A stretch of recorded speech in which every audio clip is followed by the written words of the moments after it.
Bienvenue mes sorcières d'amour, j'espère que vous allez bien. On se retrouve sur notre chaîne YouTube de sorcières cette semaine pour parler du sens de la beauté, pour parler de Louboutin. Pourquoi en fait j'ai pris ce nom de scène, ce personnage de marque, la sorcière au Louboutin, tout simplement pour t'inspirer à créer ton identité de sorcière, la tienne, celle qui ressemble à tes propres valeurs, et t'inspirer encore plus de liberté dans qui tu es et qui tu es vraiment. Donc, bienvenue dans cet épisode-là. Si c'est la première fois que tu me découvres, fais-moi coucou en commentaire. Je suis Laurence Sala, donc je suis une femme médecine depuis maintenant plus de 10 ans et je suis hyper heureuse de t'accueillir en fait avec toute ton hypersensibilité, tes dons, tes ressentis. Et cette chaîne, elle est là justement pour qu'on puisse co-créer ensemble ce monde meilleur avec un peu plus de magie. Donc, cette semaine, je te partage pourquoi les loups-boutins? Qu'est-ce qu'ils font? C'est quoi le rapport en fait avec une sorcière? Et bien justement, déjà j'adore réunir les mondes qui au premier abord sont pas logiques. En fait, tu sais, c'est comme si à chaque fois on veut nous mettre des cases et en fait moi j'adore sortir des cases et créer mes propres cases. Le chemin des loups-boutins, déjà la première chose à dire, c'est justement ce sens de la beauté. C'est une valeur qui est profonde, en fait, pour moi, dans ma vie personnelle, dans ma vie professionnelle, ce sens de la beauté. On me l'a enseigné aussi de cette façon-là, créer des espaces, en fait, qui ont cette vague, cette vibration de beauté pour que justement ben, le rituel ou la cérémonie chamanique qu'on va faire, on s'y sente bien, pour qu'on puisse être encore plus clair dans nos propres ressentis, notre clairvoyance, notre clairaudience, que l'esprit, en fait, le grand esprit vienne. Euh, voilà, la beauté invite justement ce type d'espace énergétique de lumière. Je l'ai appris de cette façon-là. Cependant, c'est comme si le milieu des sorcières, il fallait pas être trop belle, il fallait pas faire de l'ombre à l'autre, parce qu'il y a tellement des mémoires de jalousie, des mémoires en fait karmiques de sorcières qui ont brûlé, en fait, qui ont été dénoncées, qui ont été trahies par d'autres, dans d'autres époques, notamment la Renaissance. Euh, c'est comme s'il fallait bien ne pas être trop visible, trop belle, trop sur la scène. Et en fait, pour tout te dire, ça a été dur à guérir cette partie-là de moi parce que une fois, une sorcière dont j'avais de l'estime m'a dit: «Attention Laurence, tu peux pas être avec des épaules comme ça dans des espaces, voilà, attention à ta beauté». Et en fait, ça m'avait fait beaucoup de mal, justement parce que tu comprends, il faut rentrer dans des nouveaux codes, la jupe longue, les épaules couvertes, les cheveux longs forcément, frisés, pas frisés. Il faut avoir tel outil chamanique, il faut avoir son tambour, tu sais, il faut quand même avoir une voiture pleine d'outils pour pouvoir aller vivre une hutte de sudation, une retraite, alors que le chamanisme, c'est simple en fait. Être une sorcière, c'est simple. Il n'y a pas besoin de 50 000 affaires. Bien sûr que les outils de sorcière ont du sens dans une pratique personnelle, dans une pratique professionnelle. Par contre, c'est pas parce qu'on a un tambour qu'on est sorcière. C'est quelle est ta relation avec l'animal derrière ton tambour, comment tu voyages avec tes alliés, quelle est la force que ça t'apporte à tous les jours. Ça, pour moi, c'est être une sorcière. C'est pas l'objet en tant que tel du tambour. Et en fait, c'est pareil avec la beauté. Parce qu'il y a vraiment ce cheminement de guérison qu'on peut justement se sentir belle et être sorcière. On ne répond plus en fait à cet archétype de la vieille femme au fond du village, celle qui n'a pas d'enfant, celle qui est à part finalement. Les sorcières, elles sont partout. Elles sont dans tous les métiers, elles ne sont pas forcément thérapeutes. Elles sont dans tous les métiers, elles sont dans tous les pays du monde, sur la scène et underground, c'est-à-dire un peu moins visible. Et en fait, j'ai vraiment à cœur de sortir les sorcières de l'ombre, justement, et qu'elles reviennent dans leur pleine lumière et qu'elles assument leur beauté, parce que non, elles ne seront pas brûlées une nouvelle fois, elles ne seront pas dénoncées par leurs sœurs, elles ne seront pas pointées du doigt pour leur beauté. Parce que oui, il y a des femmes qui ont perdu la vie pour leur beauté.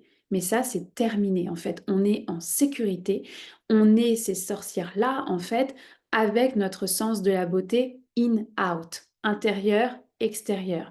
Et donc, en fait, ça a vraiment été ce chemin de guérison de on a le droit d'être belle, on a le droit de se sentir belle, Peu importe nos formes, peu importe notre couleur de peau, on a le droit en fait. Et au contraire, à chaque fois que je vois une sorcière dans sa lumière et dans sa beauté, d'ailleurs souvent ça peut être aussi mis en lumière dans les shootings photos, mais qu'est-ce que c'est beau à voir, qu'est-ce que c'est inspirant de voir une sorcière justement dans sa propre beauté. Première chose par rapport à la sorcière au Louboutin. Tu vas me dire, ok, mais on n'est peut-être pas obligé de mettre des escarpins parce que la sorcière, elle connecte aux éléments, elle n'est pas en hauteur, elle est bien ancrée. On est d'accord. Elle est ancrée à la médecine de l'air, à la médecine du vent, à la médecine du feu, à la médecine du soleil. Elle est en contact avec son cordon ombilical énergétique avec la grand-mère lune. Elle a les pieds sur terre. On est d'accord avec tout ça, évidemment. Sauf que l'image de l'escarpin, Louboutin ou pas, c'est vraiment, mais enfile tes escarpins, prends ton leadership et vas-y. Assume la sorcière que tu es, en fait, à l'intérieur de toi. T'es peut-être pas dans un entourage très witchy et pourtant t'es une putain de sorcière. Donc c'est vraiment cette image de, ok, on monte sur nos escarpins, on monte notre leadership pour pouvoir justement prendre notre place et se sentir à sa place. Mais les loups-boutins, ils ont une notion en fait particulière dans ma vie. La première chose, c'est qu'ils sont arrivés en vision, tout simplement. Moi, à la base, j'adore être pieds nus dans la forêt, j'adore être pieds nus dans le sable, je suis la première pieds nus dans les mariages. euh, voilà, à la base, c'est ça. Et en même temps, mais j'aime mettre mes escarpins dans certains événements, en fait, et de me sentir ce côté femme et me réconcilier, en fait, avec ma féminité. Le loup-boutin, en fait, il est arrivé dans des visions. Je me suis vue, en fait, à plusieurs reprises avec cette marque en particulier. Et j'ai eu du mal à mettre du sens pourquoi les loups-boutins est plus qu'une autre. Puis j'avais mal, en fait, à mon cœur, dans le sens où le luxe, c'était forcément mal. La richesse, c'était forcément mal. Et en fait, ça a été comme un travail aussi, un shadow work, de venir guérir cette relation à l'argent, cette relation au luxe, en fait, à la richesse avec un grand R. Et cette richesse-là, en fait, je me suis rendu compte dans l'objet symbolique des talons de Louboutin, ce que ça représente pour moi quand ils sont arrivés dans mes mains, c'est la valeur artistique. C'est tout l'artiste que j'ai vu dans le choix des matières, le choix du design. Il y a vraiment une notion artistique dont j'avais pas pris connaissance jusque-là. C'était forcément mal à ce moment-là. Les escarpins de Louboutin, ils ont une valeur double à mon cœur qui sont les suivantes. La première, c'est que c'est un artiste français. C'est un artiste français, certes le cuir est italien. Alors j'ai toujours dit que dans une autre vie, j'avais été italienne. Mais c'est un artiste français, même parisien, et ça reflète en fait une partie de mon identité. Je suis franco-québécoise de naissance. Mon père est français, ma mère est québécoise, était québécoise. J'ai mon double passeport depuis que je suis née et je passe donc ma vie depuis que je suis née à faire des allers-retours finalement. J'ai même vécu 9 ans au Québec, mais il y a tout un travail de réconciliation avec mon identité française, avec ce sens de la beauté, avec cette identité d'artiste en fait qui est à l'intérieur de moi. Oui, je suis pianiste, oui, je joue du tambour, du hochet, je chante, je peins, j'adore écrire, voilà, j'ai gagné plusieurs concours d'écriture, ça fait partie de moi. Et pourtant, jusqu'à maintenant, je minimisais mon côté artistique parce que tu comprends, j'ai pas fait de conservatoire, je ne suis pas une grande violoncelliste, je ne compose pas, voilà. Et pourtant, ça fait partie de moi, ça fait partie, ce côté artistique fait partie de mon identité de sorcière. Donc il y a cette réconciliation avec une partie de mon identité, le fait que cet artiste soit français. Mais la semelle rouge, en fait, a son symbole parce que on appelle la voie rouge notre chemin spirituel. On a chacun notre voie rouge, donc on a chacun notre propre chemin de conscience, notre propre chemin spirituel.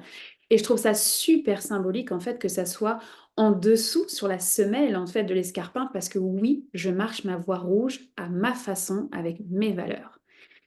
Et dans le chamanisme, la couleur rouge nous protège de toute magie noire. Donc, pour moi, ça fait énormément de sens, cette marque-là plutôt qu'une autre. Mais vraiment, tu vois, si je remets en perspective ces talents, c'est vraiment la reprise de mon pouvoir, de mon leadership, de marcher mon chemin rouge à ma façon, avec mon côté artistique et ma double nationalité de naissance, parce que personne ne peut m'enlever mon identité de sorcière. Donc oui, c'est devenu un personnage de marque. Donc mes loups-boutins, je ne les porte pas tous les jours. J'aime encore être pieds nus et porter des pulls à capuche. Et en même temps, j'aime aussi enfiler cette robe, mettre du vernis, du rouge à lèvres et mes escarpins pour pouvoir en fait monter sur la scène des sorcières. Parce que ma mission, c'est de révéler les sorcières, qu'elles œuvrent avec toute leur magie pour co-créer ensemble ce monde meilleur.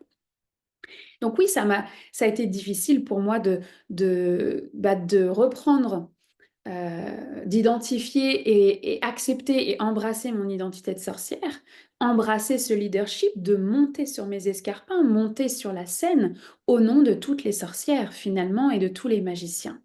Donc ça représente tout ça, tu vois, ce personnage de marque, mais c'est comme en fait tout simplement, je me suis réconciliée avec aussi quand tu regardes des célébrités. Elles sont pas, Taylor Swift, elle est pas tout le temps, super bien habillée. Elle est en pull à capuche, elle aussi, le week-end et c'est OK. On voit, Céline Dion après sa prestation des Jeux olympiques avec son pull à capuche à l'aéroport avec en train de se prendre des selfies avec des fans. Donc on a plusieurs facettes et pour moi, bah, ça m'a permis de me réconcilier à dire: «Mais oui, je suis pas obligée d'être tout le temps sur mes loups-boutins. Je suis la sorcière au loup-boutin parce qu'elle incarne ce message-là. En fait, elle incarne la liberté. La sorcière au loup-boutin, elle incarne la liberté, le leadership, la beauté et la sororité. Donc, c'est toutes les valeurs profondes de l'école chamanique en fait que j'ai créées, de l'ensemble en fait de mon activité professionnelle. Mais derrière, il y a une humaine, il y a Laurence, il y a cette femme qui joue voilà, du piano pour son plaisir, il y a ce pull à capuche, il y a la maman, il y a la conjointe, il y a l'amante, il y a plusieurs archétypes qui sont en arrière de ça, évidemment. Par contre, oui, je me connecte à la sorcière au loup-boutin, pour moi, pour toi, pour nous. Et elle fait énormément de sens dans un marketing de sorcière, dans un marketing witchy, pour pouvoir justement insuffler un vent de liberté, de sororité et de beauté à chacune et chacun d'entre nous. Donc j'avais envie de te raconter ce chemin parce que c'est vrai que quand on me voit avec un hocher et des loups-boutins, au premier abord, ça veut faire comme: «OK, c'est complètement différent, c'est complètement badass finalement». Oui, j'ai osé en fait réunir ces mondes-là, mais comme en fait, je viens du monde de la communication et ça fait du sens avec le chamanisme, la naturopathie, les plantes médicinales, la fertilité, mettre au monde les sorcières, tout ça en fait, bah, je rassemble les cordes à mon arc. Et c'est la définition même en fait d'une femme médecine. C'est rassembler les différentes cordes à son arc pour pouvoir exprimer son art auprès de sa clientèle, auprès de son message, de sa vision qu'elle a à accomplir. Donc oui, ce message aujourd'hui, cet épisode, il veut t'insuffler à identifier ton identité de sorcière, à monter sur tes escarpins, prendre ce leadership et d'y aller en fait. D'aller vers cette vision que tu portes, d'aller vers ce qui te nourrit, ouais, ce qui te transcende en fait dans cette vie-là. Et c'est pour ça que j'aime beaucoup, tu vois, ce terme de sorcière, c'est parce que finalement, quand on se connecte dans l'énergie, c'est certes les femmes et les hommes depuis la nuit des temps qui ont ces dons, qui ont ces ressentis-là, mais ce que j'aime le plus, c'est que ça rassemble toutes les cultures. Ce n'est pas une religion, être sorcière. Ce n'est pas une religion, c'est une identité. Et quand je me connecte dans l'énergie, donc ce qu'on voit souvent, c'est ce qu'on appelle le principe de la tribu arc-en-ciel. La tribu arc-en-ciel, elle vient, c'est toutes les tribus qui se réunissent autour du feu sacré, que ça soit le clan du loup, que ça soit le clan de l'ours, que ça soit le christianisme, que ça soit le judaïsme. En fait, ils sont tous autour du feu sacré parce que leur intention commune, c'est de co-créer un monde meilleur, avec plus d'amour, avec plus de paix. On pourra peut-être me dire que je suis utopiste, mais je préfère être utopiste que fataliste. Oui, je fais ma part. Oui, j'impacte qui veut entendre aussi ce message-là. Mais je peux pas rester les bras croisés, en fait, autant pour ma génération que celle de mes enfants et les 7 générations suivantes. Alors voilà le chemin de la sorcière au loup-boutin. Oui, ça m'a demandé beaucoup de leadership, en fait, de oser ma beauté, oser, ma féminité, en fait, oser, ce leadership, d'être sur scène et de pouvoir être là avec, ce hocher, en fait, et d'appeler la meute et d'appeler toutes ces sorcières et ces magiciens qui, eux, à leur tour, veulent monter sur leurs escarpins, leur leadership, en fait, pour pouvoir simplement assumer qui ils sont vraiment. Donc, dis-moi en commentaire si ça te parle, dis-moi où est-ce que tu en es. Est-ce que tu vois tes escarpins sur le côté ou tes belles chaussures de ville sur le côté ou est-ce que au contraire pour toi ça te choque et c'est difficile en fait d'accepter qu'on n'est pas toujours en jupe longue, accepter de sortir des codes, mais en fait être sorcière c'est être libre. Non, t'es pas obligé de porter une jupe longue et de te baigner nue dans la rivière tous les jours. Et oui, tu peux aussi aimer être en nature et connecté aux éléments, tout en ayant des escarpins de luxe, des escarpins artistiques en fait, pour pouvoir, insuffler un message en arrière de ça. Parce que tout dépend du sens et de l'intention que toi tu y mets. Alors, reviens à ta propre identité de sorcière. Qui es-tu comme sorcière? Dis-moi ça en commentaire, j'ai hâte de te lire. Je t'embrasse fort et je te dis à très vite.